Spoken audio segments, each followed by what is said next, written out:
Halo guys, balik lagi di channel gue NDGVD. Kali ini kita akan nge-review lagi nih manhwa yang berjudul Elicit Chapter 290, yang dimana kemenangan udah di tangan Jiwo ya. Kalian udah lihat, meskipun nggak masuk akal juga sih ya nggak masuk akal tuh dalam segi pengalaman. Seharusnya kalau si Jiwo kan baru cuma 1 tahun, kalau si cucunya Vermouth ini yang salah satu 10 peringkat dunia ya, dia ini kan udah pengalaman lebih dari 1 tahun ya. Tapi karena di sini penulisnya ngebuat beberapa guru yang hebat, 3 guru yang hebat yang ngasih kekuatannya ke Jiwo, jadi masuk akal lah ya. Dalam 1 tahun si Jiwo udah bisa mengembangkan kekuatannya ya, dari kekuatan listrik, kekuatan penyembuhan, kekuatan pertahanan, kekuatan penyerangan ya, semuanya udah dibalut dengan benar-benar bagus ya menurut gua. Makanya dia bisa menang pas terakhir meskipun babak belur ya, udah biasa MC babak belur habis itu menang. Nah, di art ini udah selesai yang dimenangkan oleh Jiwo. Nah, cerita kedepannya kita masih belum tahu nih ya. Banyak yang bilang kayak dikit lagi tamat dong karena ada flashback, enggak guys, sepertinya kedepannya masih terus berlanjut, karena yang gue dengar penulisnya itu bukan hanya satu penulis ya. Yang kemarin selalu gue bahas, kenapa si Catherine ini mirip sama Frankenstein. Tahu kan Frankenstein yang di manhwa atau di komik si Nabel ya, manhwa Nabel lah, yang vampir itu, yang anak buahnya vampir ya, si Frankenstein yang dokter yang suka bikin ke tubuhnya sendiri ya, sehingga tubuhnya bisa dapat kekuatan yang benar-benar bisa menandingi para vampir. Nah, si Catherine ini sepertinya yaitu dapat inspirasi dari si Frankenstein tersebut, dan si penulisnya yang gue dengar ini udah ikut ambil adil dalam penulisan si manhwa ini. Nah, di sini kedepannya yang gue bisa ambil ceritanya ini bakalan lebih panjang episodenya. Chapter-chapternya bakalan masih panjang karena udah ditambahi bumbu-bumbu misteri lah, asik. Misteri dalam artian salah satu contohnya si Frame kan masalahnya masih belum kelar sama Frame juga belum musnah. Terus yang gak suka sama Jiwo dan Gaiden itu juga masih berada di Frame. Nah, dan kemarin yang di chapter sebelumnya, kalau kalian nonton, kalian baca, mereka itu lagi menyiapkan beberapa rencana ya untuk menghancurkan atau melawan si Gaiden sama Jiwo, ibaratnya buat nyerang mereka lah ya. Makanya Pluto datang buat ngebantu si Gaiden dan teman-teman yang lain. Di sini chapter ini kan masih panjang nih ya. Kita nggak tahu nih chapternya bakalan masuk ke arc ke Frame lagi, balik lagi ke Frame, atau dia masih ke cerita baru lagi yang dimana muncul salah satu 10 peringkat baru lagi. Karena udah berapa peringkat sih yang dimunculin? Vermouth 1, Supri 1, siapa lagi tuh yang pokoknya di organisasi Frame kan ada 3. Yang di organisasi yang beracun itu ada 1 tapi udah tewas ya, sama si Gaiden. Si yang tadi ngelawan ya, cucunya itu kan Vermouth juga salah satu 10 peringkat, jadi 5 sama Gaiden 6.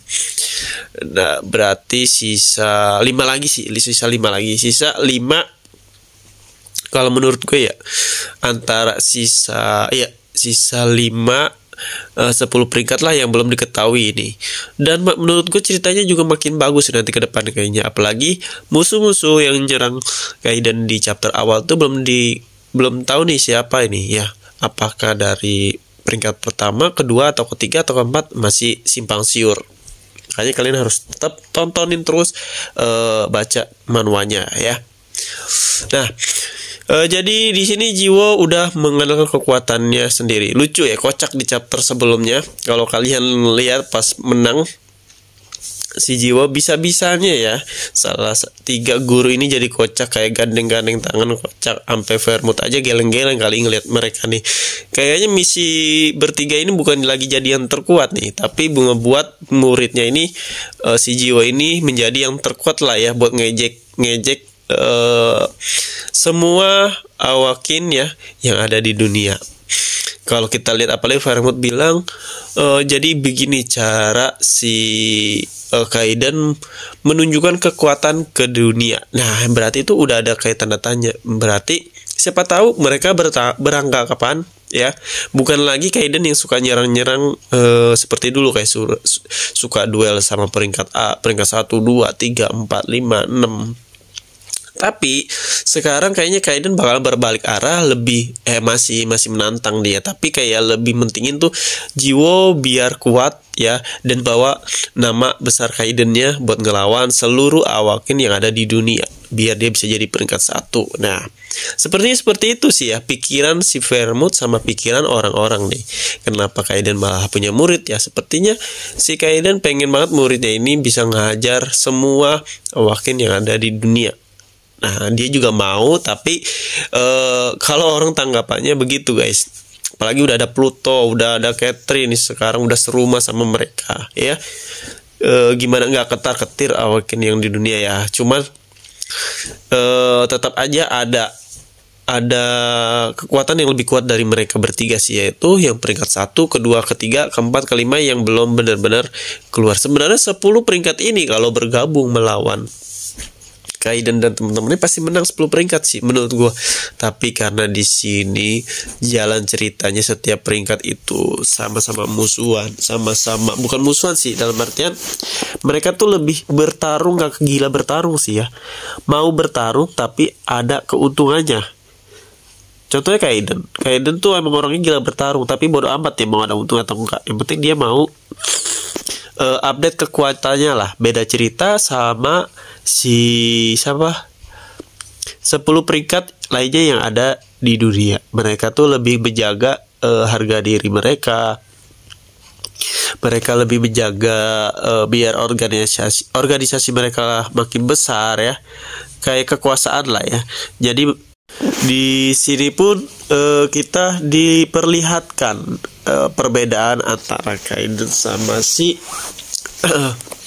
10 peringkat ya, meskipun sekarang Kaiden udah jadi salah satu peringkat yang di dunia, menggantikan si siapa tuh yang organisasinya, yang jenis organisasinya beracun gitu, yang dibantai sama si Kaiden tuh, dia tuh yang udah digantiin. Gue lupa namanya siapa ya, lupa mulu nih gue nih, harus dicatat kali ya. Oke, kita lanjut lagi. Nah, ini yang gue gambar nih salah satunya nih, bukan gue gambar sih, gue bikin sendiri, yang tinggal warnain aja ilustrasinya ya, karakternya yang udah hampir selesai. Jadi kalau kalian mau belajar desain ilustrasi, kalau mau belajar bikin website aplikasi, bisa langsung di playlist YouTube gue. Di situ juga banyak kok tutorialnya. Gue udah bikin tutorialnya, jadi kalian tinggal ya luangkan waktu untuk belajar, silakan. Siapa tahu kalian nanti bisa jadi ladang uang buat kalian atau rezeki. Oke, cukup sampai sini. Terima kasih udah nonton. Sampai jumpa lagi di next video.